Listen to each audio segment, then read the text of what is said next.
ഒന്നാമത് അങ്ങനത്തെ സിറ്റുവേഷൻസ് ഇപ്പൊ ഡിമാൻഡ് ചെയ്യുന്നില്ല. അതല്ല, അതിനൊത്തിരി ക്ഷമയില്ല ജനങ്ങൾ, അതാണ് പ്രധാനം. ക്ഷമയില്ല. അങ്ങനെ എനിക്ക് ആക്ച്വലി സ്പീക്കിംഗ് ഇപ്പം തിയേറ്ററിൽ ഓടിക്കൊണ്ടിരിക്കുന്ന ഞാൻ ചെയ്തൊരു പടം written and directed by God എന്നുണ്ട്. അപ്പൊ അതില് ഇങ്ങനെ ഒരു അസുഖം ബാധിച്ച് ഇങ്ങനെ ഫൈനൽ ഡേയ്സ് കൗണ്ട് ചെയ്ത് ജീവിക്കുന്ന ഒരു പെൺകുട്ടി, ഡയറക്ടർ ഫെബി എന്നോട് പറഞ്ഞു, ഷാനിക്ക ഇവിടെ നമുക്കൊരു കവിതയാവാം. അപ്പൊ ഞാൻ കവിത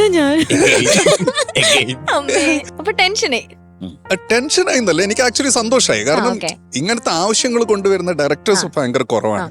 കാരണം എല്ലാരും അടിച്ചോളി പാട്ട് വേണം, അല്ലെങ്കിൽ മാസ് പെട്ടെന്ന് on the floor baby hard baby rock the party baby പറ്റൂലെങ്കിൽ പോടി.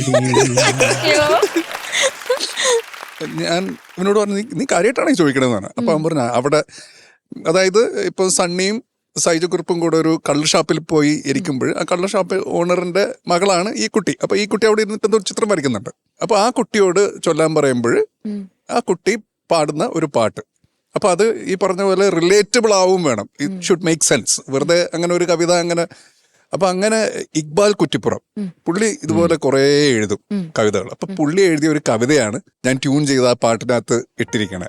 കാറ്റിലാടും നേർത്തുലയും ജീവനാളമേ, മീൻസ് ലൈക്ക് ഒരു ഫൈനൽ ഡേയ്സിന്റെ ഒരു ഇതാക്കുന്ന ഒരു സംഭവം. അപ്പൊ അത് എനിക്ക് ഭയങ്കര സന്തോഷം തന്ന ഒരു സംഭവമാണ്.